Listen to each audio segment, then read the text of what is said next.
What is up, everybody? It's Dr. Vibe here, host and producer of the award-winning Dr. Vibe show, the home of Epic Conversations. And I'm the host of Epic Conversations. Something's got to separate you from the rest. So you got to be willing to do whatever. In my experience, Black men have struggles like having community with each other. But she represents the mammy stereotype. Now that was epic. I needed that. What is up, everybody? It's Dr. Vibe here, host and producer of the award-winning Dr. Vibe show, the home of Epic Conversations, and I'm the host of Epic Conversations 2018 Innovation Award, 2020 Best Podcast News Award winner, both given out by the Canadian Ethnic Media Association. I also co-host and co-produce the only online show in the world for dads, fathers, and male caregivers that is sponsored by Dove Men Plus Care. And being part of that team, we've reached out directly and indirectly to over 400,000 dads, fathers, and male caregivers around the world. So as always, I like to say, you're blessed, highly favored, a magnet for miracles, and a solution for someone's problem. Hey, I got a clap from the green room. Hello, I like that from a 5-timer. You'll know about that in a moment. So as always, let's do some little hey, what's going on? If you're chiming in live, please share where you are from the comment section. Would like to shout you out. And looking forward to another epic conversation. We're broadcasting live on February 11th, 2025. Only a few more days till Valentine's Day. So are you getting anything or getting or giving anything from Valentine? Are you a giver, receiver, and or both? So it's a red conversation. No, that's just joking. So looking forward to it. And in Toronto, I've told people I'm sick of snow. I'm really sick of snow. Like, we had some snow on last Saturday evening, shovel Sunday morning, and we're supposed to be getting more snow tomorrow. Now, I measure how bad a winter is by how many times I've had to shovel snow. Well, I've already shoveled snow more this year than I probably have in the last 2 years combined. So that's too much for me. So I think a vacation's in order. What do you think? Do you feel that Dr. Vibe does enough of these to earn a vacation? I think so. And that goes in line a little bit what we're going to be chatting about this evening. We're going to be talking about health. As I always like to say, your health is your wealth. And especially these days in the Black environment, health is a much discussed conversation topic, whether it's mental health, physical health, etc., etc. For those who watch me even a little bit online, I do tell you, I go to my doctor every month. Not because I have any ailments, but I'm taking advantage of it. First of all, I've had the same doctor for over 20 years, so we get along. Bigger bonus, my doctor is the same as my father's doctor. So he has had some challenges illness-wise over the past, and my doctor always keeps a check on, are I prone to any of these hereditary wise? Like, he's had high blood pressure, prostate cancer. Every month I go see him. And the other day, someone who knows this says, Dr. Vibe, do you actually book an appointment every time you go into your doctor after you leave, after you finish? I say, I'll go one better. I make my appointment when I arrive to the office, even before I go to see him. With healthcare the way it is where I am, you never know how much longer you're going to get free healthcare. I am taking advantage of it. That's just me, but your health is your wealth. And when people say, well, what do you mean by that? Well, let's put it this way. If you're not taking care of your health, it's going to impact your wealth. You're going to have to spend on it. Enough said. Your health is your wealth. With that preamble, we're going to go to a break, and you'll know why I went through that preamble with all you this evening. We'll be back in about 30 seconds, and we'll get into a health conversation for people that look like me.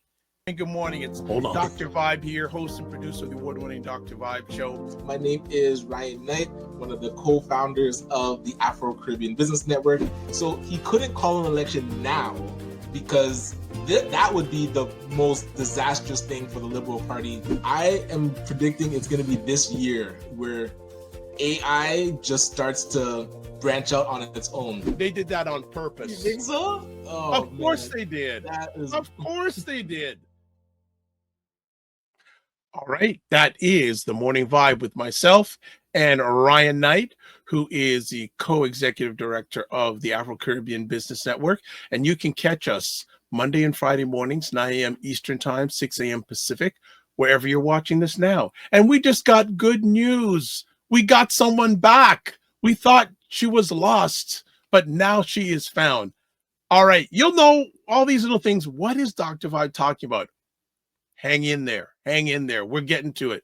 Let's do some housekeeping. Subscribe to the Dr. Vibe Show on YouTube and hit the notification button. Please like the Dr. Vibe Show on Facebook, LinkedIn, and Instagram. And then if you want to advertise your business, product, or service on any of the platforms that I broadcast on, email me dr.vibe at the vibe.show.com. Now, what are we talking about tonight? Let me show you, family. Let me show you the goods. So, the Black Physicians Association of Ontario, BPAO, is holding their 16th annual health symposium coming up in Toronto on Saturday, February 22nd from 8:30 to 5 p.m. in person and virtual. And that's why we're here today, to hear a little bit about it. And we have two outstanding African queens here to join me this evening. There they are, the African queens. And we've got them both. We got Chenai and Mireille with us. And let me give you a little bit of background. I can spend the whole hour just talking about their backgrounds, but Chenai is the executive director, Black Physicians Association of Ontario. And then Dr. Mireille Norris, sorry. I'm going to butcher this up. What is your position at Sunnybrook Hospital? Because I know I'm going to get it. All right. So I'm a staff physician, internist, and geriatrician. That's the word I didn't want to mess up. I'm also associate professor of medicine at the Thermography Faculty of Medicine, where I'm also the Black Health Team lead. And I'm the Department of Medicine faculty lead for Black and Indigenous medical learners.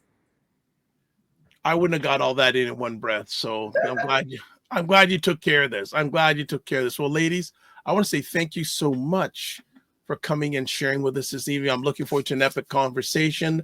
I see there's comments here. Hey, look who's here. Ryan Knight, my co-host on the Morning Vibe. Looking forward to the conversation. Good stuff. Well, that is good. Well, we're not alone. And we also have a secret agent, another doctor in the green room. We won't tell you who that is till the end. We'll hold that off till the end.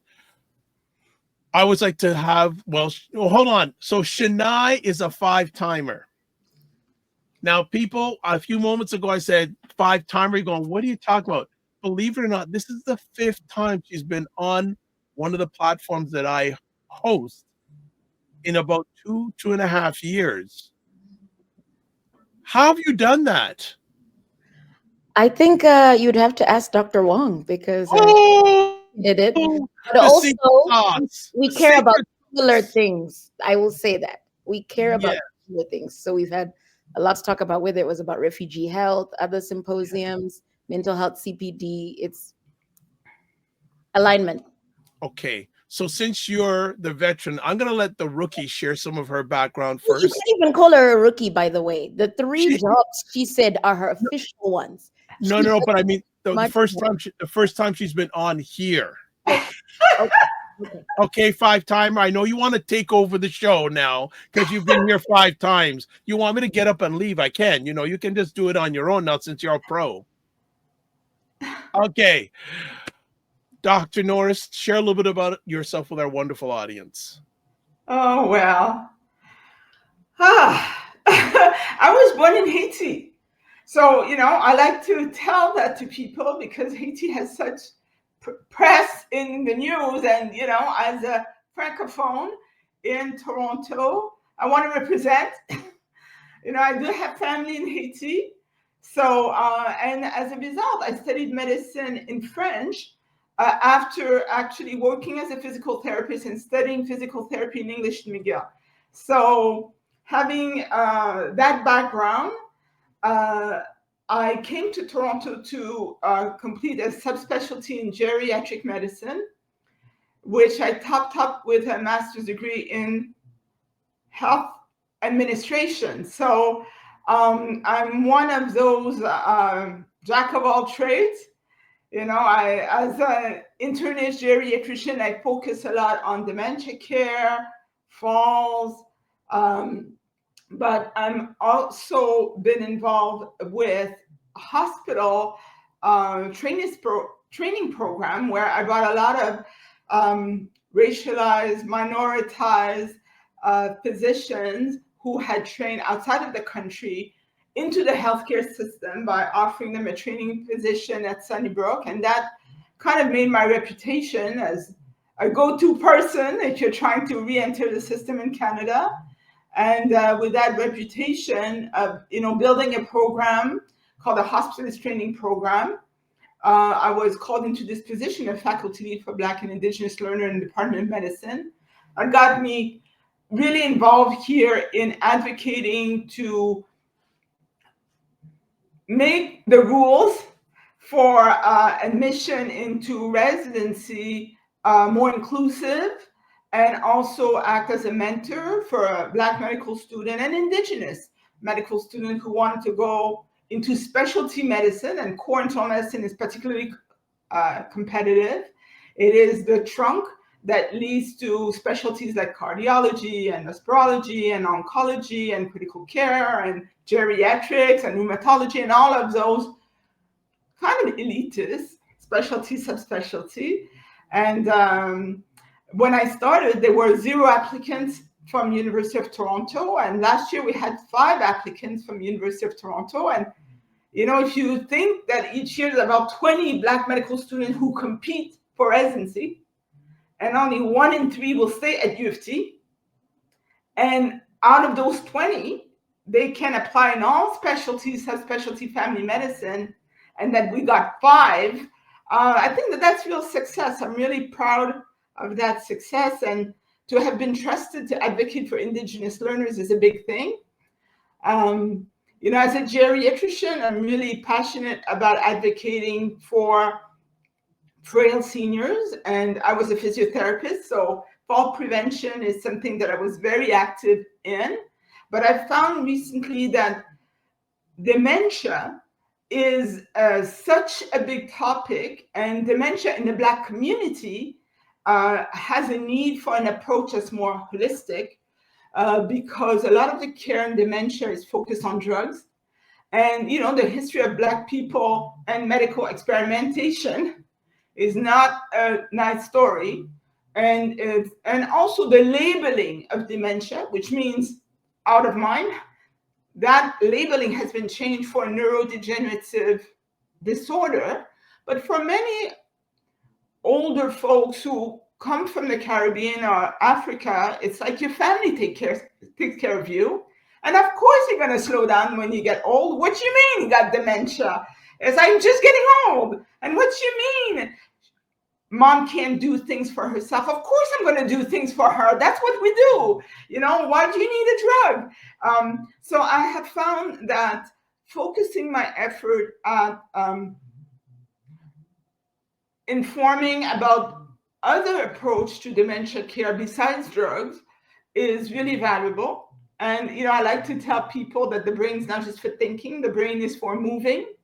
And, you know, there's a lot of data that shows that, you know, with exercise, better sleep, you know, treating hypertension, treating hearing impairment, watching, you know, toxic drugs like alcohol or other prescription drugs, that you can actually improve brain health. So more recently, I've been more involved with marginalized seniors and doing memory clinic in French with the Centre francophone du Grand Toronto.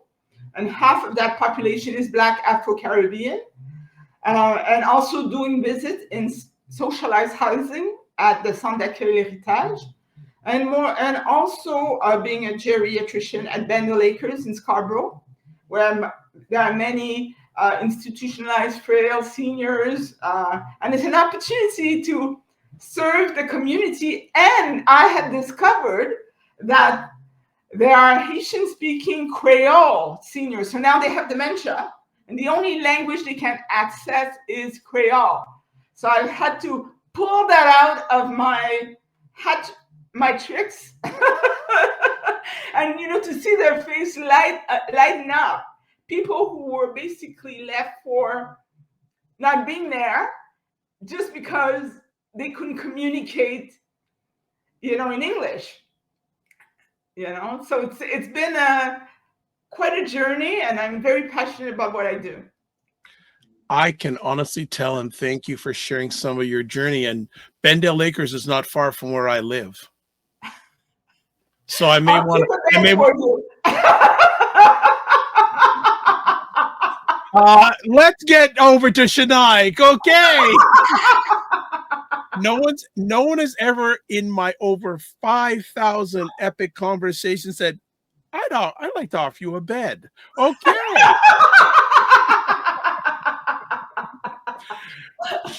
I think I'm going to go a little bit in a different direction with you.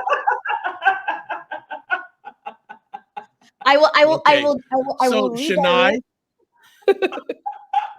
Yes, redirect. Okay. So what I'd like you to share with our family, Chenai, is can you give a brief history of the symposium and its impact over the past coming up to 16 years? Yeah, I think Black physicians, Black physicians themselves, because I think the symposium also connects back into our story as an organization, right? They were Black physicians advocating and supporting community health for years upon years upon years. But in 2007, that's when they decided to become a body of Black physicians. And then 2015 is when we incorporated.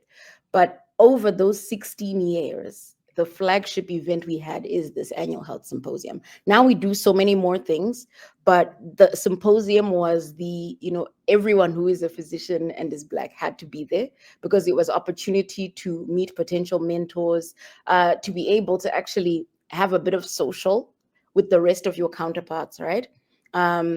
Black physicians only make up 2.3% of the physician population. So rarely are they in rooms full of people who look like them, right? So the symposium was really important for that. And just to say, some of the founding physicians of our organization include, Dr. Mireille Rossi, Dr. Upton Allen, Dr. Dominic Shelton was involved with it. Dr. Cindy Maxwell was our founding president. Like, these are stalwarts and sort of, they've become institutions in health, right? And so you can imagine when they were running the events right at the beginning, it's not like there was an organization or a budget or anything like that, but it was a very big community sort of run event.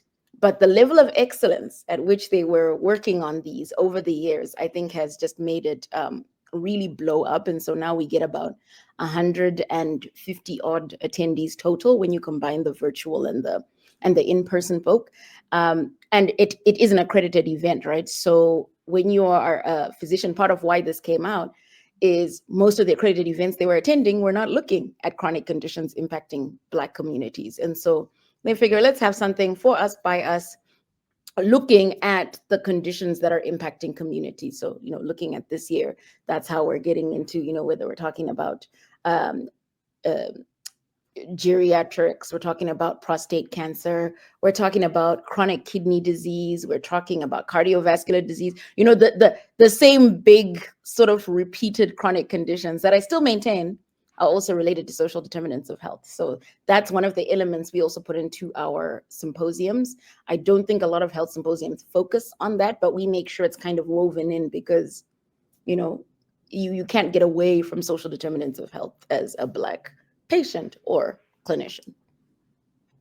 Excellent. I'm just going to stay with you for another moment. What is the theme of this year's symposium and why was it chosen? Well, every year we say numbers. There's no theme per se. Our president is still advocating for that. She does not enjoy that it's just like 15, 16, 17. But I would say the overarching theme we have in every year is how to improve health equity and quality of care, right? To to improve sort of like the care racialized people are getting. Because as much as we talk a lot about Black, I think a lot of it then applies to other racialized patients who also might not be getting appropriate care. So some of the work people like Dr. Norris are doing is groundbreaking because it's never included communities like ours.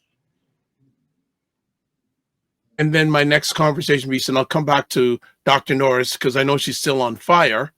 The other conversation, please. Why is it important to have a dedicated space for Black physicians, medical learners, and allied health professionals to convene? Well, I'd like to talk about mentorship.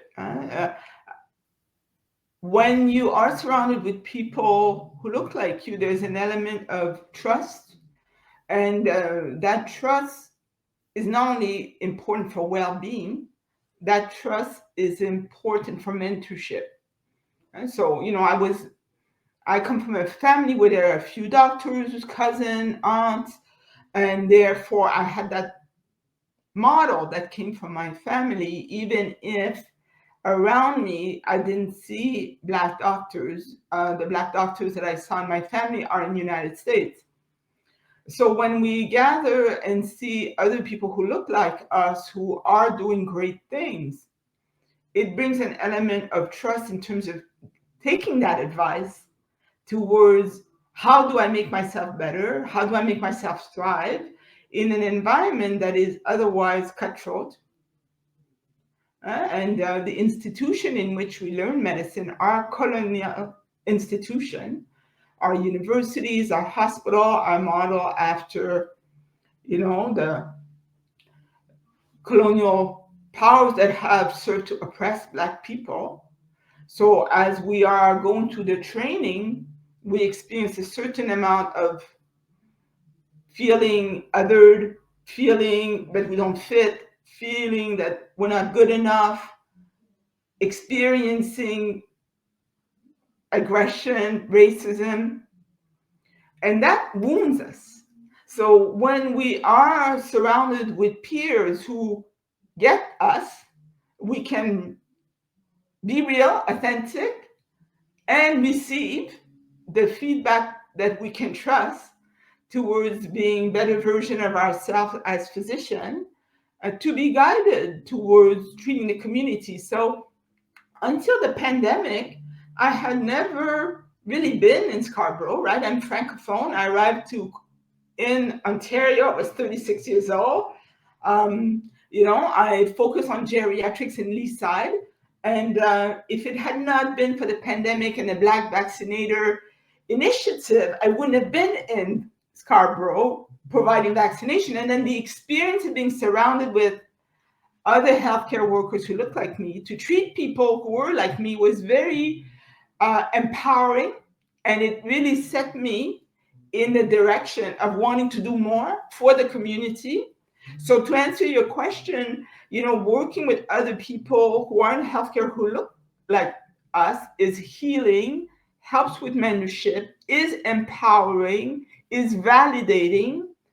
It makes us feel safe, reminds us that, well, for all the trauma we experience in training and in hospital and surrounded with others who didn't look like us and make us feel that we're not enough, in the end, we realize, oh, that was all, if you want, like a big lie, right? And then we're being reassured that we matter, and and that others know what it is that we've gone through. Wow, Chenai, are we happy that she was able to get herself back on for the conversation? Because family, about 2 minutes before we're going, well, actually 15 minutes before she came on, she was ready. You said, okay, you may sound better on this device. She came on great. So she compared, and then we lost her. And while the intro was coming on, she appears. She came back from Haiti and just landed on our doorstep with a few minutes to spare. I mean, she's a true Dr. Miracle. I will say, though, one of the other things she recently received was a recognition from the Crown with that, what is it called? It's called the King Charles III coronation limited I get attention. a little medal. You know, I really between the 5-timer and the recipient of all, well, and Chenai's family, go to Chenai's LinkedIn page. Every time I go there, she's received another award. So don't put it all on her. Both of these ladies have huge amount of recognition from various credible organizations. So blessings to both of you on that, by the way. Blessings to both of you on that. So Chenai, to you, I want to get you to say anything you want to add and why it's important to have a dedicated space for Black physicians, medical learners, and allied health professionals to convene. I mean, added to the mentorship point Dr. Norris mentioned, the Black Medical Student Association, and I think it was the AFMC, a few years back did research on, essentially what are the barriers to Black medical learners becoming physicians, right? Because there were always these little sort of bottleneck periods, and we needed to make sure there were resources and support for that. So Dr. Norris is actually one of the co-chairs on the Network for the Advancement of Black Medical Learners, because we have to even help all the med schools in Ontario prevent some of those things. You mean the Dr. Norris that never sleeps? She does not sleep. Honestly, when she was describing half the stuff now, I was like, some of it was news to me even. And yeah, so she's got a different kind of rap sheet, okay? But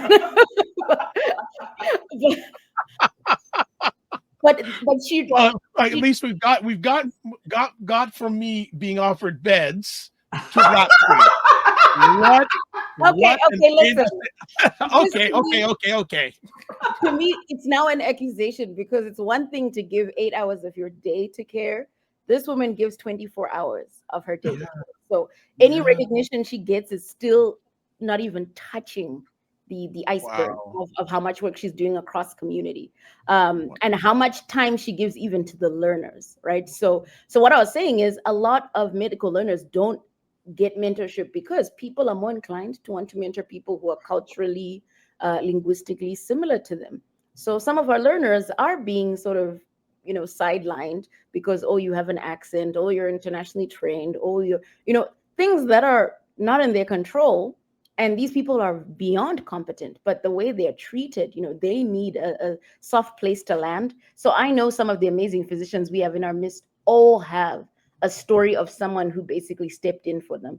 Andrew, I think, told you that his neighbor is the reason he ended up becoming a physician, essentially, right? His neighbor brought him to these symposiums. Onye, I know, got like mentorship doing things at Taibu and all of that, like under Dr. Rossi. Like, without the care of faculty, the work is just so much harder, because no one is going to go out of their way to let you know what you need to actually graduate.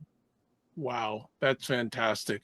So family, we'll just do a reset here. We're talking with Chenai and Dr. Norris, Dr. 24 hours, never sleeps Norris, about the Black Physicians of Ontario 16th Annual Symposium. For more information, it's up on the screen, but it's in the comments section on all the platforms that you're watching this live or on the replay. There's information about the symposium, registration, agenda. It's being held Saturday, February 22nd, 2025, 8:30 a.m. to 5 p.m. My Hall Center for Engineering and Innovation, an entrepreneurship building, University of Toronto, downtown campus, 55 St. George Street, Toronto. And also, if you want, there's the website information for the Black Physicians of Ontario, Instagram, LinkedIn, Facebook, YouTube, X. It's all there. It's all in your comment section. So before we go any further, there are one or two comments. Miniam Khan says, good evening. She also asks, are you connected to the Race and Disability Canada or the Ashe Community Foundation for Black Canadians with Disabilities? Yes, Ashe are good friends, I would say. Okay, good stuff. And she also asks, Ashe Community Foundation is having a webinar coming up about why diagnosis matters. And also, she says, and also Black Mental Health Canada, BPAO needs to connect with them. She probably has already, right? Yeah, I think, what's her name? There's a lady we're speaking to at Ashe, but I will, let me check my email. No, it's all right. It's all right. You need to breathe once in a while too, right? So, all right. As we get back, next conversation piece, what are some of the most pressing health disparities affecting Black Ontarians today?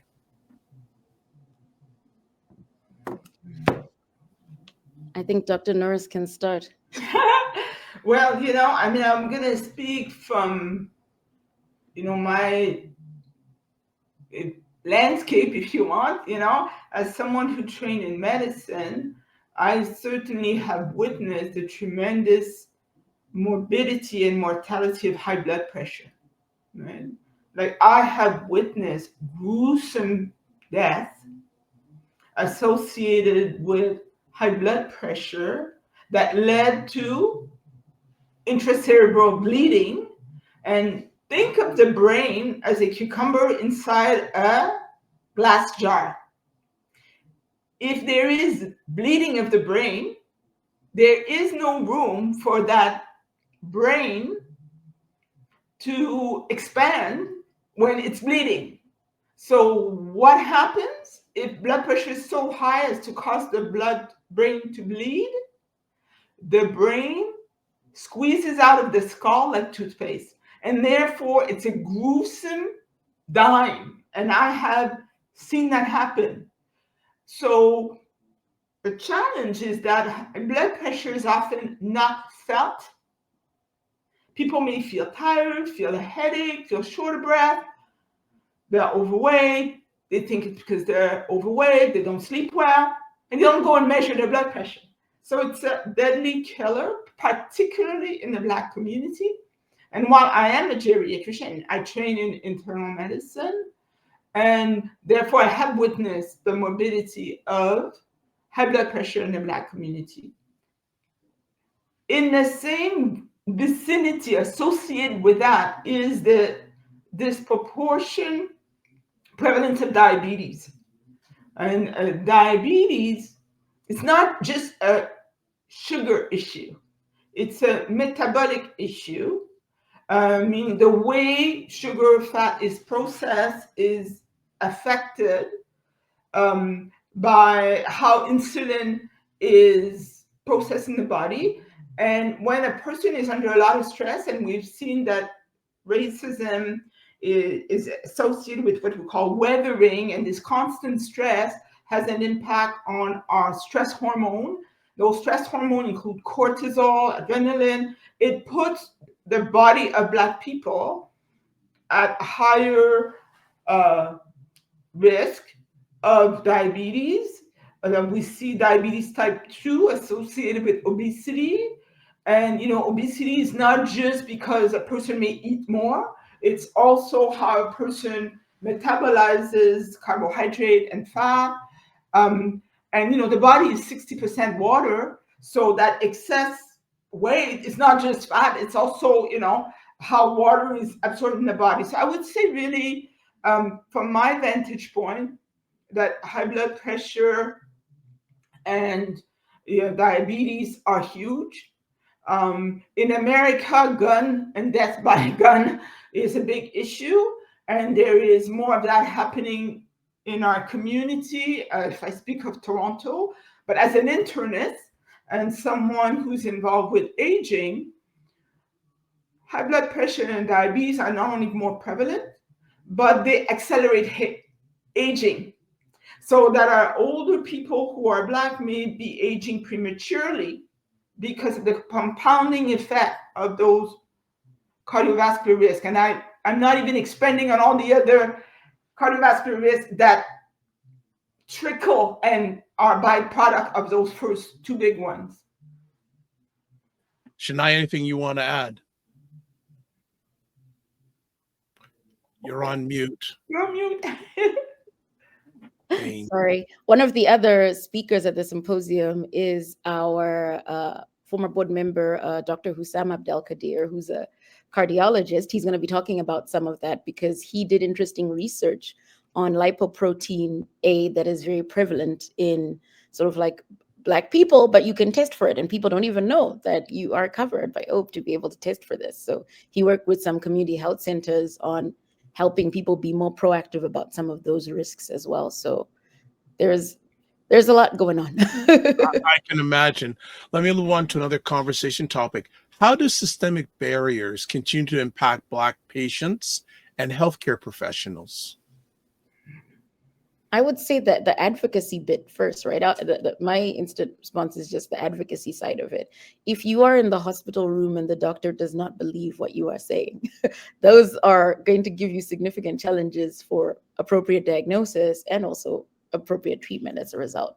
So I think just on the base of that alone, that's already a really huge challenge. The other is in certain spaces, especially hospitals. You've heard of certain hospitals that people in the community will refuse to go to because of negative treatment in the past. So right now, 22% of Canadians do not have access to primary care. And the guesstimate is that for Black community, it's sitting at 47%, which is crazy because that means for every 2 people, one person doesn't have a doctor. And so those are huge barriers, because if you have a family history of certain conditions, but no one's tracking it with you and working on it with you, you're in trouble. So there are people getting, prostate cancer, breast cancer, all these different things because they just weren't even getting screened at all. Yeah, and I would add, there's just so many barriers. But if you think that only 2.3% of the doctors are Black, and that in Toronto there is more than 10% of the population that is Black, and that Black people being treated by a Black doctor will have better outcome. We have this data from the United States. And more of those preventative conditions will be addressed if you're a Black person being seen by a Black doctor. There's better chance that your high blood pressure will be treated, that your diabetes will be treated at target, that you'll get your vaccination, and therefore you'll have better health outcomes. So a big issue of access, and access being limited by the number of doctors, further accentuated by the fact that Black doctors are that much fewer. And there is also the knowledge and the trust in medicine as an institution, given the legacy of abuse of medicine as an institution on Black bodies, and slaves in the 1800s who were used as experiment by doctors. And there are a lot of literature that documents that. A very good book that details that is Medical Apartheid by Harriet Washington. So this legacy where experiments were first done on Black people before the benefit of these results were then applied to people who are not Black. Think about the COVID vaccine. A lot of the testing of the COVID vaccine was in Brazil and in South Africa. And once it was found to be safe, then many of the vaccines were shipped to Europe. There was a higher uptake in that population. So there are many factors associated with the barriers. And, a lot of the doctors live in more affluent neighborhoods, and so there's a mismatch between where our Black brothers and sisters live and where most doctors live. Yep. 100%. The last I'll add is that you also have what they call racist equations that had sort of worsened conditions for Black patients, where there's always just an assumption, right, that because Black people are stronger, have higher pain thresholds, all these different things, they wouldn't get certain screenings. So one of the other talks at the symposium this year is updates from Dr. Bourne Auguste, who is a nephrologist, and talking about chronic kidney disease and how they've scrapped the racist EGFR equation that was basically leading to a lot of Black people getting to dialysis and things like that because they just weren't receiving care under the assumption they wouldn't get the disease. Right, or not having access to kidney transplant because the equation falsely measured the kidney function as being less than what it was. Similarly, even in pulmonary function, the tool called the spirometer was invented by a racist doctor, Dr. Cartwright, who was a slave owner and who put race correction in the measurement of lung function. And this practice of putting race correction in the spirometry apparatus falsely limited the measurement such that a Black person would be seen as less sick and therefore less likely to be treated for chronic lung disease or to be a candidate for lung surgery. During COVID, we realized that the oximeter, the tool that we use to measure how much oxygen is in the blood by using infrared light, that tool was not calibrated on people with deeper pigmentation. And that data is proprietary to whoever built the machine. So during COVID, the directive to decide to start steroid or antiviral agent was based on saturometry. So based on the number that the oximeter was giving. So what they found out that if you put your finger in the machine and the screen says 96% in a person who has deep pigment, it might be falsely elevated. How do we know that? If you draw the blood and then measure how much oxygen is in the blood, they saw there was a 10% discrepancy, so that the 98% would be more like 89% real value. And therefore, patients who had deeply pigmented skin were falsely thought to be less sick and therefore will not be given treatment that could actually save their life. All right, let's segue a little bit into what are some of the key topics being covered at this year's CPD sessions? Okay, I think I definitely talked quite a bit about them, but the keynote is from Dr. Lisa Robinson. She is the first, I think, Black Dean of Trinity School of Medicine, but I don't know if it's first Black Dean in general in Canada or something like that. She was one of the awardees of the first Black Award last year. So I do think yes, there we go. First Black Dean of a middle school in Canada. So she's going to be talking a bit about her experience and the kind of leadership that she's doing in health equity. We're also going to have a chat from Anthony Henry. A lot of people have heard from the Walnut Foundation talking a bit about the work that they do around prostate cancer. They've done incredible work in supporting prostate cancer patients and survivors. And then also one of our board members, Dr. Rebecca Simpson, is speaking, and she's going to be talking about, she's a pediatric hematologist, but she's going to be speaking about updates and best practices in sickle cell care, because there've been a lot of new updates and things that have happened as far as sickle cell care. I know Ontario Health released the sickle cell quality standards, so there's going to be some talk about that as well. And of course, the incredible Dr. Mireille Norris is going to have her breakout session, which, by the way, I think is almost oversubscribed, because the room she's in is supposed to only have 60 people. And I think everyone has kind of put it as like a first option. So why would hers be oversubscribed? I mean, but anyway. And then we have Dr. Hussam Abdelkadir that I had mentioned. He works at Women's College Hospital. Yes, he is going to be talking a bit about that lipoprotein A, a novel risk factor, and some of the work that they've been doing. He also, I think, works with Heart and Stroke Foundation on some things. He's another one of those busybodies. He's like an MD, PhD, super brilliant somebody, but at the same time, very humble. You'd never know. And as I mentioned, Dr. Born-August, the nephrologist at Sunnybrook, where Dr. Norris also works, is going to be talking about that new GFR equation, the Ontario Renal Network, where Dr. August works, has been doing amazing work in trying to remedy all of that. I really loved the role that our Black nephrologists have played in the ORN as well.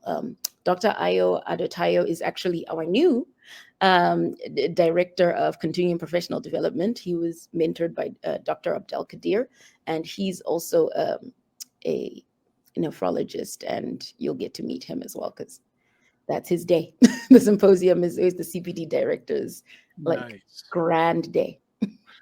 Okay, so I also want to ask about the role of implicit bias in healthcare and how the symposium is going to address this issue.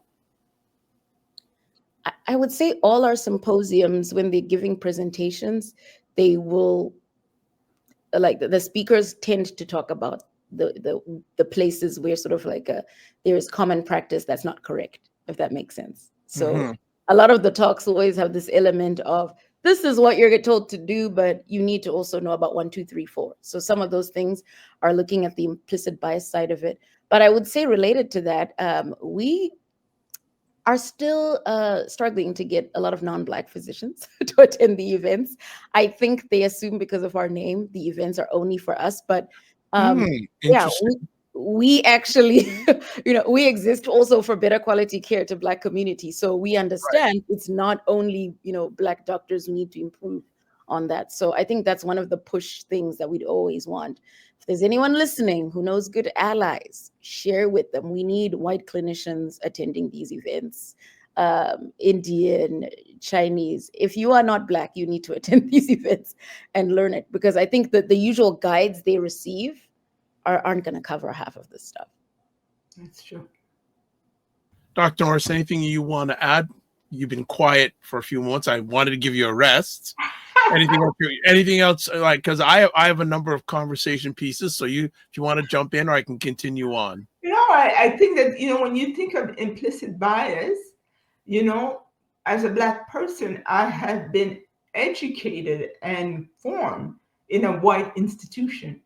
And I had to unlearn some of what I was taught, because medicine has ties to eugenics. And so in the 1800s, when the advance of the superior race, that was advanced by doctors.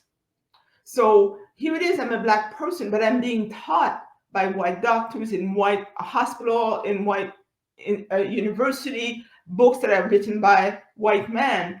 So there is some of this learning that we have to unlearn about where race was tied to biology when it is not. As humanity stemmed from Africa, and there is more diversity within people of African ancestry, and that there isn't a difference in gene across races. And that has been revealed to the Human Genome Project. So we're now needing to overcome some of the unconscious bias that has been fed into us as Black physicians. Excellent. Want to continue on. Are there any new initiatives or collaborations being launched at this year's event? Interestingly, yes. The Black Health Advisory Task Force is going to be having a primary care meeting the morning before the symposium. And then Enable, we're going to have a Dean's Welcome Breakfast as well, where we're going to be finding out about what are the updates to the commitments and care that medical schools essentially are going to be giving. And also just to say obviously there are organizations like our sponsors who make some of these things possible. This year, I think it's been really great. We've had a lot more sort of sponsorship interest because the content is just really, really strong, So we've got like Novartis, Novo Nordisk, Amgen. Yeah, when people get sponsorship, you make my heart smile. So I'm leaving any potential heart attack now. Good, all right. My heart is smiling. That's beautiful. Yeah, and MD financial management. And I think there's just been a lot of interest for people to connect more with our physicians. And I just know that if you're a medical student and you go to that, it's inspiration upon inspiration. Okay. And what strategies or solutions are being discussed at the symposium to build a more equitable healthcare system? Well, part of it, as we said, is that improving care. And then when you're looking at the learner side, with what we're going to be having in Enable discussions, it's about the institutional and infrastructural barrier, right? Because there are a lot of medical learners who do not get to even complete their residency over sometimes ridiculous, reasons, right? So if there could be a bit more of an acknowledgement of anti-Black racism, I think in medical education, as an example, that'll be a huge changer. I would also like to see, the process of bridging for international trained physicians be a bit more streamlined. Right now, I think internationally trained physicians are coming sometimes with immense expertise, but it's a shot in the dark for them to be able to practice again. Some of them are having to do 4 to 5 years or something of sort of relearning and things like that before they can practice. And the few that can afford that do it. A lot of people just end up pivoting out of it altogether. So I would love if we could be a bit more supportive of. Yeah, that's concerning too, because I know people hear enough about health crisis in the United States. We are having a health crisis here too. So when we get qualified individuals turned away, we have to think how many people's lives have been impacted because of that. Seriously, we have a shortage right now of about 14,000 physicians in Ontario. Wow. And I think the OMA was reporting that over the next, at that time they had said 4 years. Now I think it's about 3 years. They were up to 60% of their physicians are reporting either pivoting out of, family medicine and things like that, or early retirement, right? That figure used to be 17% when they used to report it. So there's a lot of burnout and a lot of people are just overwhelmed. Dr. Norris, do you want to add anything to what Chenai just said, or? Well, I mean, I think from my vantage point as a educator and an advocate for mentorship, I like to empower students to go beyond medicine. So not only make sure that they do well as physician, but consider developing skills in research or skills in quality improvement or skills in by getting a master's degree in systems leadership and innovation. And I have mentored many learners in those directions, because if we're thinking about changing the system, it's important to do work at the bedside, but you need to have the skills to be at the negotiating table.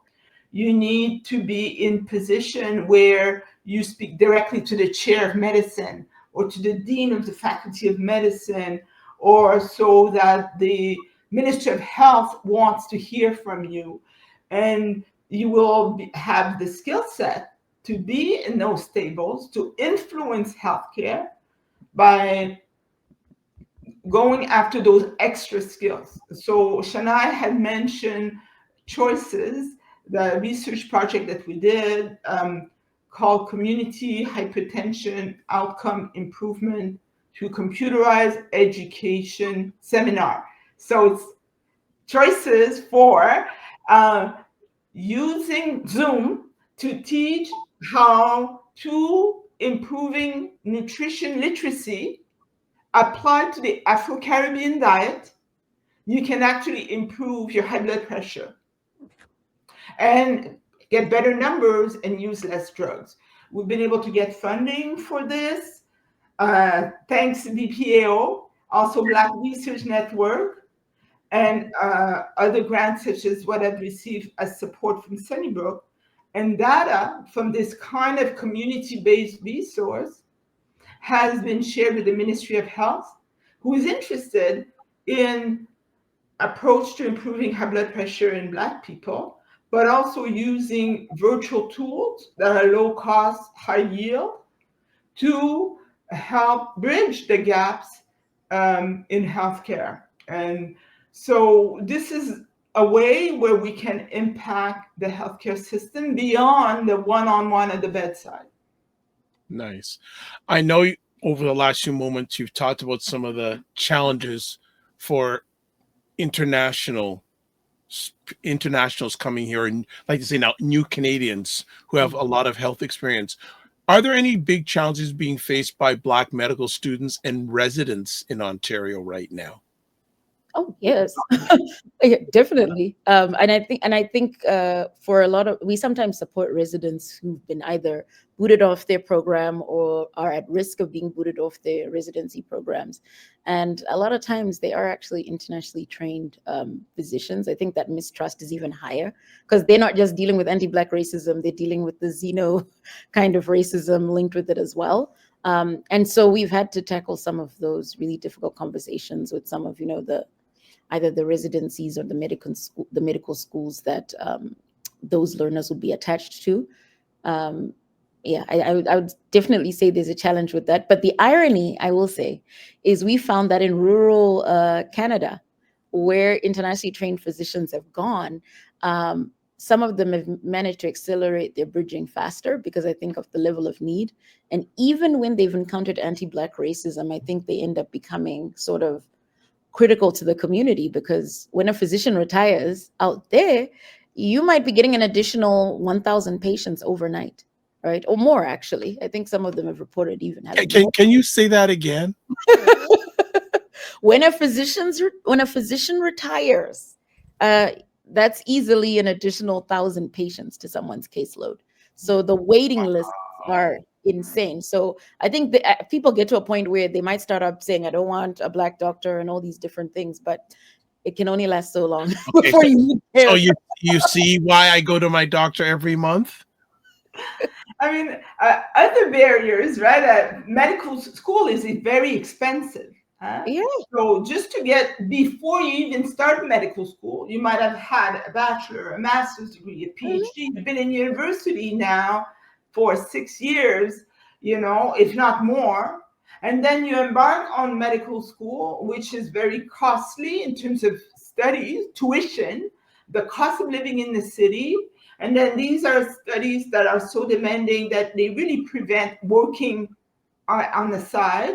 And this heavy debt burden can be a barrier, as it is a heavier debt load on Black learners than other learners. We have data mainly from the United States that shows that. But as a Black health team lead, learners have shared with me the extent of their debt, and it creates a barrier to further training, specialty, subspecialty, that are a family medicine with added capacity that allows the physician to be now in those leadership position where they can impact the system. On top of the experience of racism during training, be it at the undergraduate level or postgraduate level, that can wear a learner down and cause them to drop out. So some comments here from Minnie on campus. I wish I could have a Black doctor who follows up on my MS. She also says, it's not like our healthcare system gives you a preference of choice unless you seek them out. Like I found the dermatologist, then brought the referral to my GP, found out they were classmates. And she also said, yes, there's a new story of the Walkerton Clinic having thousands waiting for 500 spots. Wow. Pretty much. But also just to say, look at BHPN. They are a directory. Yes, Black Health Professionals Network, yes. So I do think it's like, as they're adding to the directory is really important. Every time a physician says, I'm taking on patients, I'm always like frantically saying, this person just announced it, and overnight they're like, busy full. Stuff. How does the BPAO mentor and support the next generation of Black healthcare professionals? There's so many programs, but I will say, so we partner with Black Physicians of Canada on some of their mentorship pieces, but we also have what we call mentor pods. So for medical students who want to get into certain specialties, they're allocated to someone who is a specialist in that area. So if you're interested in nephrology, you're going to have, a nephrologist mentor. Of course, a lot of these people are very busy. We just give them an honorarium to give a bit of their time to actually take all the questions the learners are asking. So that's a big part of it. We have the Community Health Center Education Program. We put medical students in second and or third year in the community health center so they can get exposure to working with racialized community and learn a bit more about that. Because in the hospital space, they don't get to work with as many diverse patients. And that's like a 9-week summer program. We give them stipend, we cover their insurance, everything, and they've had amazing capstone presentations they do at the end. One of the capstone presentations this past year was basically a business case for the course itself, for CHCE, and that was founded by Dr. Dominic Shelton, one of our founding physicians. The other thing we do is we do a welcome social for all people accepted into med school. So in the summer, they get to meet, our physicians and get all the sort of warnings they need when they start out, like, this is who you need to know, this is your community of support, all those different pieces, because again, that event might be the only time they might all be, Black learners together. They're probably going to go in programs where they might be spending a lot of time as a lonely only, or two or so. And then the other thing we do for medical learners is we do support the BMSAC. They do a lot of events. They have AGMs and all these different things that help to sort of mobilize the medical students across Canada. And they also do, I guess, the AGM sort of rotates in different provinces. And then we also support pre-medical learners. Some of them have like associations linked to the universities, and we try to offer sponsorship for that. But I will still reiterate, we are a Black organization. We are not immune from the underfunding that happens for Black nonprofits who get something like 7 cents to the dollar of mainstream organizations. So a lot of this, there's a lot of bootstrapping. So I really do hope that this year we can see a bit more of that support of the funding of the initiatives, because everything is always kind of piecemeal and not sustainable. Right. How does the BPO engage with Black communities outside the symposium? Ontario Health is our partner on the Black Health Plan. So we have projects through Ontario Health that are funded by Ontario Health that allow us to work either with community health centers on some best practice things, but it could also be something as small as being part of advisories on work Ontario Health is doing. So Ontario Renal Network, that work that I was talking about with Dr. Auguste, we sit on the renal network. We are part of Black Health Plan sort of working groups and strategy sessions. And these symposiums that we do are actually co-supported by Ontario Health as well. So we get that that community-facing arm. Another example of an event we're involved with on the 1st of March, there's going to be a Durham Black Health Wellness Day. I have to actually just shout that out. Yes, I've seen that. Yes, there you go. Yeah, so we'll be there. If you want to meet us, we're going to be there. We have panels, and I think some of our learners also. Would Dr. Norris have a bed for me? Well, you live close to Bendel Acres, so you can come and tour. Oh, and choose the one you want. You see that, Chenai? She's not pushing back on it, eh? She's just like, come. Let me get her talk about something else. So, Dr. Norris, how can institutions and policymakers increase diversity and inclusion in the medical field? Well, I'm very blessed that I work in an organization that has done that. I work at Sunnybrook. Sunnybrook has an office of social accountability and outreach. And you can see there's a lot of education in my organization on anti-Black racism.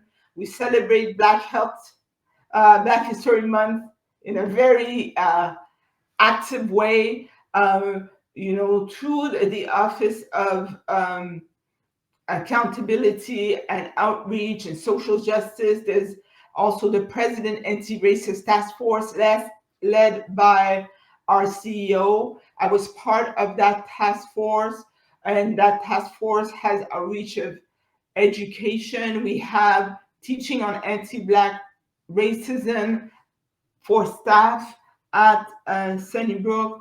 I'm involved in a study looking at anti-Black racism in internal medicine and psychiatry, and that is funded out of AFP dollars that come from the Ministry of Health, but also the hospital. So you have to be very intentional. When you walk at Sunnybrook, you will see, Black Lives Matters. You will see a lot of representation of Black patients. on the communication. There are many Black healthcare workers. There are policy that states, that there's zero tolerance for lack of respect. There are mechanisms to address racism at the corporate level. Chenai, anything you want to add?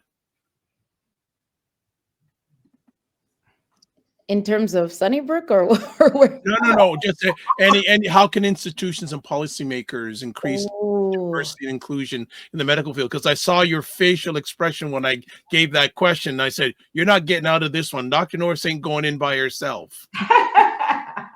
Listen, I will just say that their approach to DEI or anti-Black racism and things like that needs to just be better than a talk piece. You will have a lot of organizations kind of say, oh, we have nothing to talk to you about because it's not February. So I think there has to be an interest in some of what we do. And again, I will reiterate, even though we're Black physicians, so much of the work we do benefits all of Canada.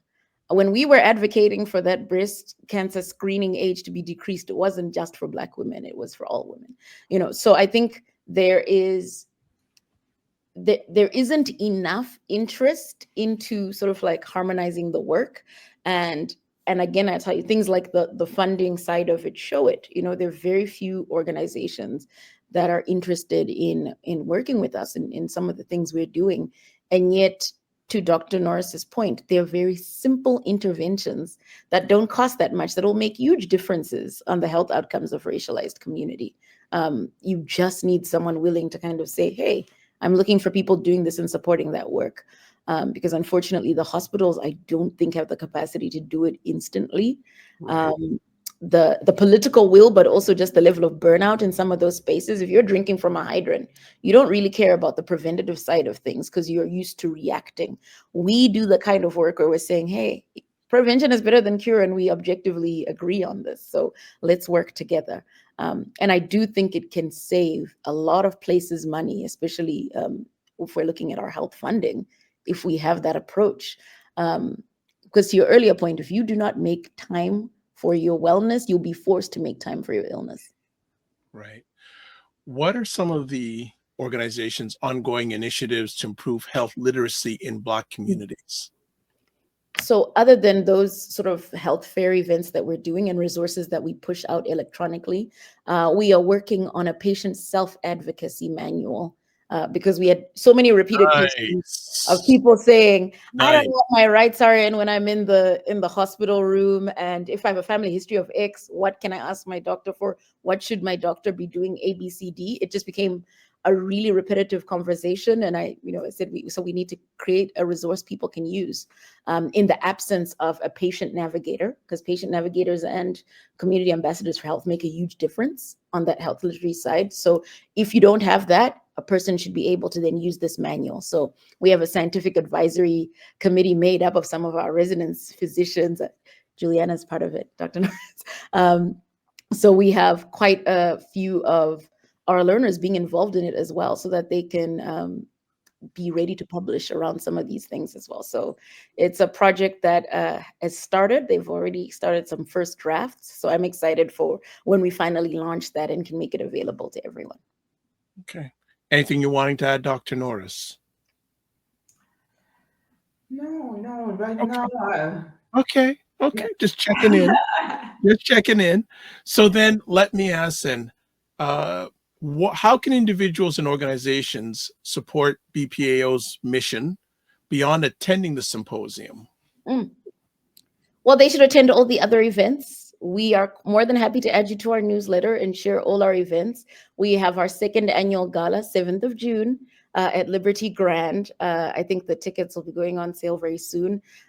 We have a fundraiser golf tournament that we do. A lot of fun. Yes, a lot of fun. And we usually support the Walnut Foundation Walkathon. Our members tend to go every year to support fundraising for Walnut Foundation as well. And I will add, we're about to have our charitable status. I think people should consider. There's a game changer. Yeah, so people, I think from about March or so, people can, well, people could always give to us and still get like their certificates. We'd use our trustees for that. But now I think it's really exciting that we're able to just issue those certificates ourselves. And I think people should tell their community members about, BPAO and get plugged in. I've seen lots of other sort of hospitals and foundations get help in the community. And I think our community needs that because we have so few members, but I'm telling you, there is a mountain worth of work that they're doing right now. I didn't even scratch the surface of how many programs. Good stuff. Anything you want to add, Dr. Norris? No, I think that, I have been involved with BPAO ever since its inception. It's very exciting. Yeah. Okay. I'm older than I look, I can't be a geriatrician and look my age. Dr. Norris, behave yourself. Behave yourself. Because my mother told me there's two things you never discuss with a lady: age and weight. So you're not pulling me into that conversation. I'm sorry. So definitely the organization is growing. I think that's we can be very proud of what is being accomplished. And, the way to show your love is open your wallet. Wow. Straight shooter, eh, Chenai? Well, I agree. I honestly agree because it's like, see it as an investment. Honestly, it's like we're not working just for Black people. We are working for everybody and probably putting in triple the work that any of the mainstream organizations would be putting into that work as well.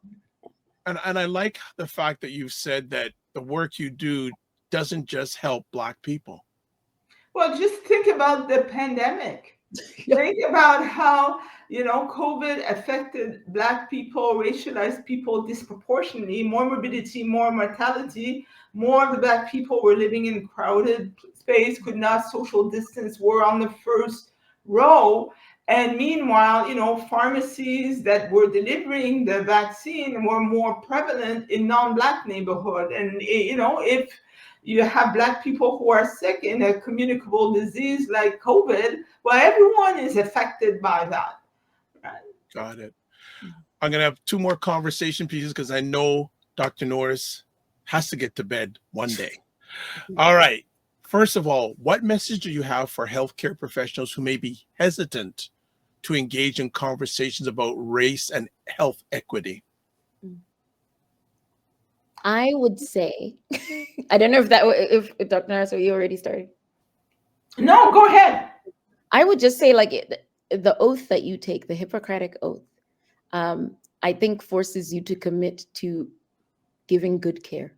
If the inability to have the conversation is going to affect the quality of care you can give, I think that's a problem. So, it's not just about first do no harm. It's also if you can fix certain things, then do it. So if you are accidentally creating harm by not learning some of these things, then you need to learn them. Yeah. And I'd like to say that, a lot of harm has been created by those who stayed silent in the face of injustice.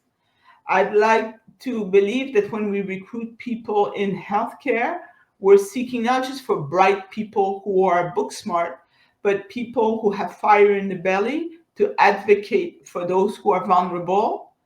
And that it takes courage, and humility. And if you don't practice being an advocate and speaking up, you won't develop the skill. So sometimes when I had some Black students, I said, you take on the role of Superman. Maybe, learn to take on that role. Final conversation piece. If there's one key takeaway you want attendees to leave the symposium with, what would it be? Those were great sessions.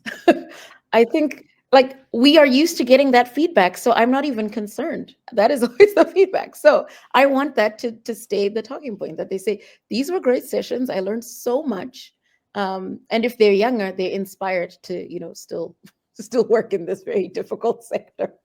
Yeah. I want them to feel joy, feel renewed, feel empowered, Joy. and feel re-energized when they leave the session with a new set of skills in their toolbox. Why don't we put it this way? We want them to feel like they have a new set of lungs. Had to get something medical in there, Oh, well, before we just cut it out Mignon Camp says online courses would be beneficial here. And she also says, well-behaved women seldom make history. I always say that. I love that, Eleanor. There you go. Ladies, I want to say thank you for taking the time to hang out with us today. I enjoyed it immensely. I didn't know I had bed offers. Never, like I said, I'm never going to live that down. Never going to live that down. Oh, but, Dr. Wong is reminding me to repeat that the session is hybrid because we also always want to increase the access to folks far away from the GTA. So here we go. Information again about the symposium. There's a link, registration link, agenda link. And again, it's in the comments section wherever you're watching this live or replay. So you have no excuses. I don't want people saying, oh, Dr. Vibe, I couldn't get a pen. Look at your comments. Please and thank you. All right. And then Saturday, February 22nd, 8:30 a.m. to 5 p.m. My Hall Center for Engineering, Innovation, and Entrepreneurship Building, University of Toronto, downtown campus, 55 St. George Street, Toronto. Ladies, I want to say, as always, don't just manage your time, manage your energy. Remember to give yourself grace. And also, if you're not making money, make history. Good if you can do both. And then finally, and I know this is always in your hearts and all your members' hearts, make it better. Thank you. On that, I'd like to say God bless, peace to well, keep the faith, and walk good. And Chenai, we've met, but I don't know if I'm ready for Dr. Norris yet. I don't know. I gotta prep before I go to that surgery. I gotta prep. Ladies, a pleasure and honor. Thank you so much. And big thanks to Dr. Wong. You people don't know who she is, but one day you will. Take care, ladies. Be well and keep the faith. Thank you. Have a great night. All right, family. That is it. That was an epic conversation. I don't want any bed jokes anymore. Okay? No more bed jokes, please, going forward. Please, please, please. Let's behave ourselves. All right. So let's do a little homework before we get out of here. As always, subscribe to the Dr. Vibe Show on YouTube and hit the notification button. Want to get those subscribers up, and also share it out. Tell people about it. And also follow me on Facebook, LinkedIn, and Instagram to advertise your business, product, or service on our show. Please email me, dr.vibe@thedr.vibe.show.com. And you can catch let me do this first, how you can find me. The Dr. Vibe Show website, YouTube, Facebook, and LinkedIn, The Dr. Vibe Show. Instagram The Dr. Vibe Show. X, dr.vibe.show. And email address, dr.vibe@thedr.vibe.show.com. And you can also catch me on Blue Sky at drvibe.bsky.social. There we go. There you go. And then one other thing, you can catch replays of these epic conversations on the Dr. Vibe Show, YouTube, Facebook, and LinkedIn, and the Dr. Vibe Show website, the drvibeshow.com. As always, how we ended off, live your life as a dream. If you can dream it, you can make it. Sometimes you have to get smaller to get stronger. Block assumptions, then aim bigger, aim better, aim higher, aim wider. Love, faith, and respect. Again, don't just manage your time, manage your energy. Remember to give yourself grace. If you're not making money, make history. But if you can do both, even better, and make it better. God bless. Peace to all. Keep the faith. Walk good. And thanks for watching live on the replay. It's appreciated and not taken for granted.